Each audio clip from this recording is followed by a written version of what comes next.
ini Bapak Rizky Satrio Widodo. Halo, Assalamualaikum warahmatullahi wabarakatuh. Oke, hari ini itu kita mau bahas tentang SPMB. Kita mau tanya-tanya nih ke Pak Rizky tentang SPMB. Siap nggak Pak? Insya Allah sangat-sangat siap. Ya, oke. Pertanyaan pertama ya Pak. Kita mau tanya berapa sih jalur SPMB tahun ini? Oke, baik. Sebelumnya saya akan menjelaskan dulu ya, apa itu SPMB. Jadi SPMB itu dulu di tahun-tahun sebelumnya itu kita kenal dengan PPDB ya. Nah sekarang kita berubah atau diganti dengan istilah SPMB, yaitu adalah sistem penerimaan murid baru ya, murid baru. Nah tidak hanya namanya tapi juga sistemnya ada yang berbeda dari tahun sebelumnya.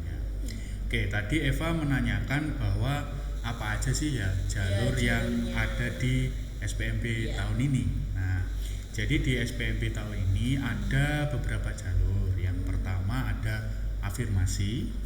Ya, terus kemudian ada mutasi orang tua. Terus kemudian ada jalur prestasi. Lalu ada jalur prestasi nilai akademik, dan yang terakhir adalah jalur domisili yang dulu kita kenal sebagai zonasi. Oh, sekarang udah ganti ya? Betul, sekarang sudah ganti. Kalau boleh tahu, bisa dijelasin nggak sih Pak apa jalurnya itu tentang apa, buat apa? Oke, jadi saya jelaskan satu persatu ya mungkin ya. Boleh. Yang pertama terkait dengan jalur afirmasi. Ya, jadi jalur afirmasi nanti ada 15% ya, 15% jalur afirmasi. Nah, di jalur afirmasi ini nanti ada dibagi lagi ya Pak. Jadi jalur afirmasi ini dibagi lagi menjadi, yang pertama adalah jalur afirmasi dari keluarga ekonomi yang tidak mampu. Ya, jadi memang keluarga tidak mampu. Jadi afirmasi keluarga tidak mampu, di mana itu nanti ada 7%. Ya, jadi penerimaannya sebesar 7% dari kuota SMA Negeri 1 Pura.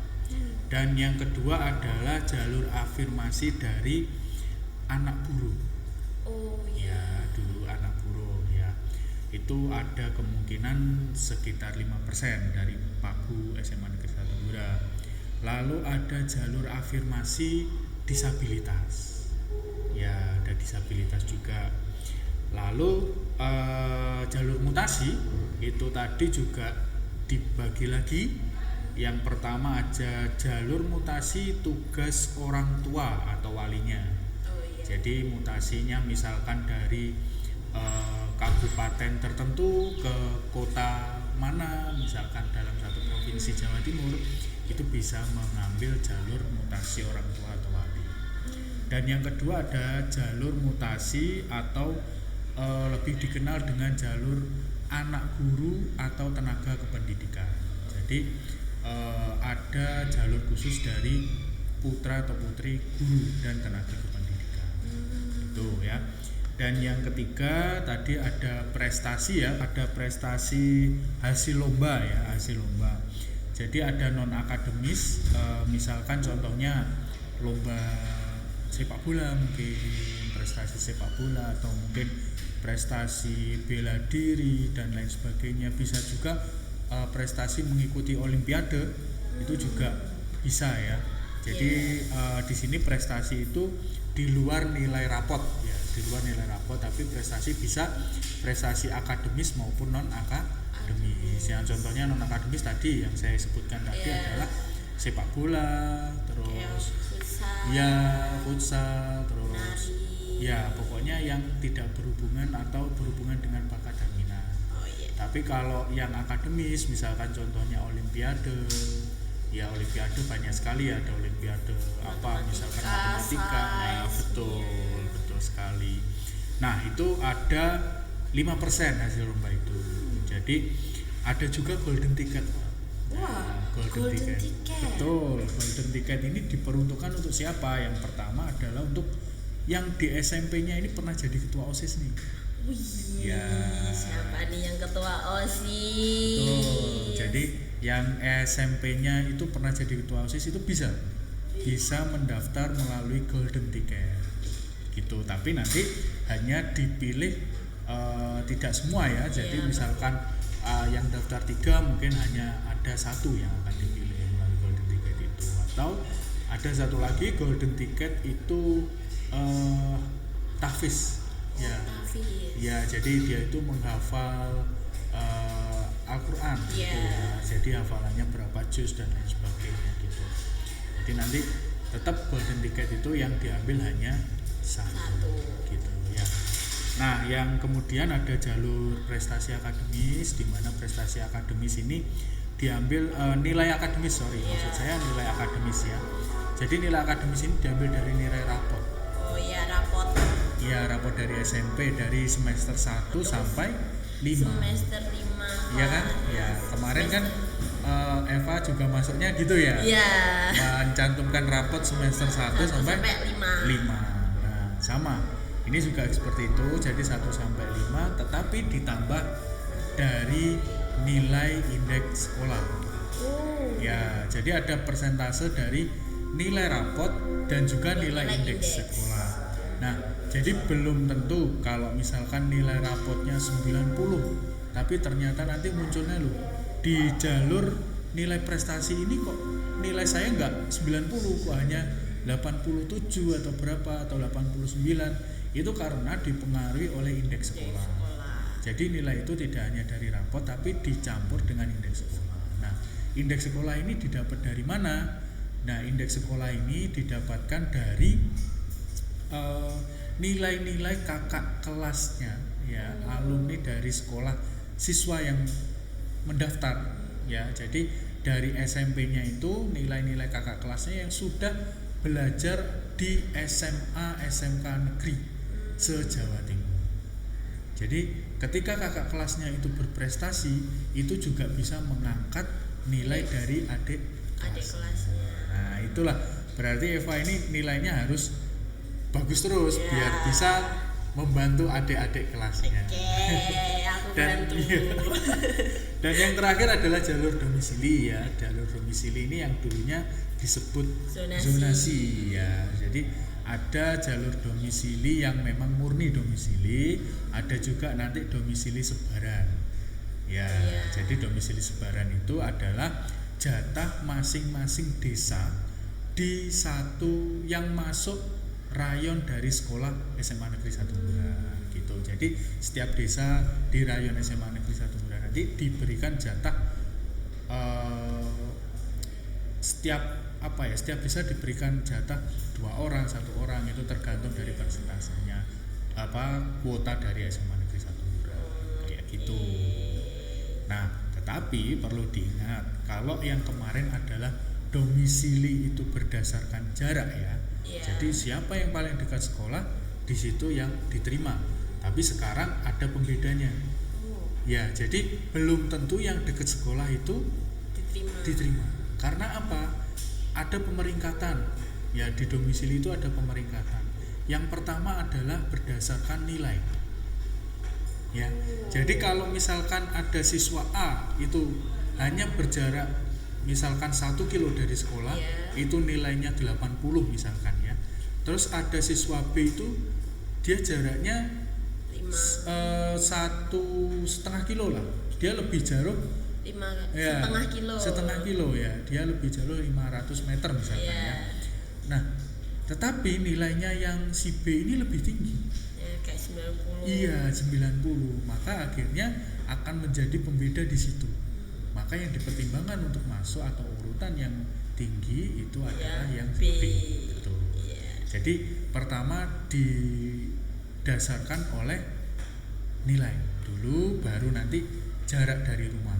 Kalau nilainya sama, A dan B ternyata nilainya sama, tapi ternyata lebih dekat si A, berarti yang A yang diterima. Gitu. Yang selanjutnya adalah berdasarkan usia. Ya, jadi ketika nilainya sama, jaraknya sama, baru usia. Ya, usia. Tapi kalau ternyata usianya juga sama, baru nanti diperingkat berdasarkan siapa yang daftar duluan. Oke. Nah, gitu. Oke. Jangan Mungkin sampai ya telat. itu adalah jalur-jalurnya ya. Iya, jalur-jalurnya. Oke. Lanjut pertanyaan ketiga. Apa sih yang perlu dipersiapkan adik-adiknya nanti buat SPMB, Pak? Oke, ya. Jadi yang perlu dipersiapkan adalah yang pertama harus update terus-menerus terkait dengan jadwal ya. Iya. Jangan sampai terlewat.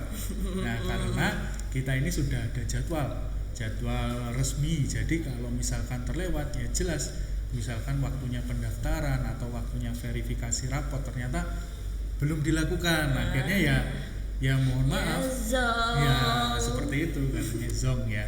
Nah, perlu diperhatikan juga mungkin bisa dicek ya di websitenya SPMB Jatim ya. Jadi alamatnya adalah spmbjatim.net. Oke, spmbjatim.net. Betul ya, .net. Jadi nanti di situ itu ada jadwal, ada syarat dan lain sebagainya. Mungkin kalau untuk pendaftarannya ya, untuk pengambilan PIN itu di pengambilan PIN 2 sampai 13 ya, 13 Juni ya. 13. Ya, tapi kalau untuk verifikasi adalah 2 sampai 14 Juni. Ya, verifikasi itu menuju ke sekolah terdekat ya, boleh SMA, boleh SMK terdekat dengan memberikan persyaratan untuk verifikasi. Yang perlu disiapkan nih persyaratannya apa aja? Yang pertama adalah kartu keluarga. Ya, asli dan fotokopi. Ya, kartu keluarga asli dan fotokopi. Dan kemudian yang kedua adalah ijazah, atau kalau belum keluar ada SKL, surat keterangan lulus, atau juga kalau misalkan belum keluar juga surat keterangan kelas akhir atau kelas 9 ya. Bahwa menyatakan dia adalah siswa yang bersekolah di sekolah tersebut dan berada di kelas 9. Itu juga asli ya, gitu ya. Terus kemudian ada fotokopi rapot dan semester 1 sampai semester 5. Betul, semester 1 sampai 5, tapi jangan lupa itu nanti kalau mungkin kan rapotnya di bawah yang asli ya, rapotnya yang asli di bawah. Dan yang kemudian ada surat ya, pernyataan orang tua. Ya, surat pernyataan orang tua di mana bahwa data-data yang dikirim, data-data yang disetorkan itu adalah data-data yang sesuai dan asli. Jadi tidak melakukan pelanggaran atau pengubahan data seperti itu ya. Oke, jadi kalian harus tetap semangat dan pastinya ini tuh kalian harus ingat persiapannya, jangan sampai telat nanti zong. Iya betul, jangan sampai terlambat ya. Mau zong kan nggak mungkin. Oke, pertanyaan keempat nih Pak. Iya. Apa pendapat Bapak tentang sistem SPMB saat ini? Ya, baik. Jadi sebenarnya yang namanya sistem itu kan setiap tahun atau setiap tahapan itu kan selalu mencari sebuah sistem yang semakin efisien ya, semakin baik seperti itu. Jadi setiap tahun, setiap waktu itu harus menjadi sistem yang semakin baik. Ya, pastinya sudah disiapkan dengan matang sekali ya, karena ini PPDB sudah tidak baru kemarin ya, jadi sudah lama. Jadi pasti sistem ini semakin baik seperti itu. Lebih naik lagi tingkatannya. Betul, ya, betul. Oke, selanjutnya pertanyaan kelima. Menurut Bapak, apa tantangan terbesar bagi siswa dalam menghadapi sistem SPMB tahun ini? Ya, kalau tantangan sih sebenarnya kita kembali lagi ke masing-masing diri ya, masing-masing pribadi. Jadi kita harus mempersiapkan, jangan sampai nanti ternyata terlambat mendaftar. Nah, jadi tadi saya ulangi lagi, pengambilan PIN oleh calon peserta didik itu dari tanggal 2 sampai 13 Juni ya 2025. Sampai Lalu 13 verifikasi di sekolah terdekat itu bisa dari tanggal 2 hingga 14 Juni. Jadi jangan sampai terlewat karena kuncinya ada di PIN. Itu ya. Lalu ketika sudah mendapatkan PIN baru nanti bisa melakukan latihan nih. Jadi ada latihan pendaftaran itu di tanggal 9 sampai 11 Juni 2025. Jadi sebelum kalian melakukan pendaftaran secara langsung itu bisa latihan dulu. Ya, kira-kira nanti sistemnya seperti apa. Nah, kayak gitu ya. Jadi nah, betul. Nah, jadi kalau dibilang kendala ya berarti kalau ada latihan itu untuk meminimalisir kendala di pendaftaran nanti. Jadi manfaatkan waktu yang sudah disediakan. Lalu jadwalnya nih, kalau di SMA Negeri 1 Ngurah ini ada 3 tahap ya. Jadi dipersiapkan aja ada 3 tahap. Yang pertama ada jalur afirmasi, mutasi orang tua atau wali, dan prestasi hasil lomba. Dan itu pendaftarannya di tanggal 16 ya. 16 sampai 17 Juni 2025 ya. Jadi itu jangan sampai terlambat. Itu adalah jadwal pendaftaran di tahap pertama. Lalu nanti bagi yang diterima ya, jadi bagi yang diterima itu pengumumannya di tanggal 20 ya, jadi tanggal 20 serta ya daftar ulangnya itu di tanggal 20 dan 21. Ya. Jadi kayak habis lihat pengumuman langsung daftar kayak gitu ya. Jadi nanti kalau terlambat daftar ulang ya mohon maaf kembali. Nah, betul. Atau mungkin nanti kalau seperti itu akan merugikan diri sendiri. Karena apa? Ketika nanti ya mungkin nanti bisa terlambat terus akhirnya wah saya ingin ke sekolah itu lagi, akhirnya kan harus ikut tahapan selanjutnya dan itu belum tentu juga. Nah begitu, jadi bisa diperhatikan jadwal-jadwal yang sudah ada ya. Mungkin nanti di SMA Ngurah itu ada di banner di sekolah, lalu bisa ngecek di Instagram, itu juga di website juga ada. Jadi jadwal-jadwal sudah kita share gitu ya. Lalu selanjutnya tahap kedua itu ada nilai prestasi ya. Itu di tanggal 22 sampai 23 Juni 2025. Terus pengumumannya itu tanggal 24. Ya, pengumuman tanggal 24 dan jangan lupa daftar ulang tanggal 24 sampai 25. Ya, jadi langsung gitu ya, jadi langsung daftar ulang di tanggal 24 sampai 25. Dan tahap terakhir ada tahap jalur domisili. Itu di tanggal 26 sampai 27 ya pendaftarannya. Lalu ada pengumuman di tanggal 28. Ya, pengumumannya di 28. Lalu jangan lupa daftar ulangnya di tanggal 28 dan tanggal 30 karena mungkin mungkin itu ada hari libur gitu ya. Iya, hari libur, jadinya nanti daftar ulang itu di tanggal 28 sampai dan tanggal 30 Juni. Ya, 2029 itu tanggal merah. Betul. Gitu. Ya, seperti itulah tantangannya. Jadi kita memang harus selalu update terus kemudian silakan ngecek juga di spmbjatim.com. Oke, pertanyaan terakhir nih Pak. Iya. Ada kata-kata mutiara nggak sih buat anak-anak yang mau daftar SPMB biar lebih siap dan percaya diri gitu? Wah, kata-kata mutiara nih. Iya. Ya, jadi dengan memperhatikan waktu, dengan memperhatikan pengumuman, jadi itu kan termasuk salah satu siswa yang disiplin. Ya, jadi kita itu harus disiplin. Jadi ada seperti ini.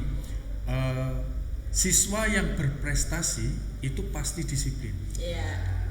Tapi siswa yang belum disiplin itu bisa disiplin karena kebiasaan. Nah, seperti itu. Jadi kebiasaan kita ngecek, kebiasaan kita untuk update informasi, itu lama-kelamaan akan membentuk diri kita untuk menjadi, oh aku harus seperti ini untuk mendapatkan cita-cita saya atau apa gitu. Pengennya masuk SMA Negeri 2 ternyata karena salah informasi atau salah daftar dan lain sebagainya sehingga tidak bisa masuk. Nah, itu akan sangat merugikan sekali. Seperti itu.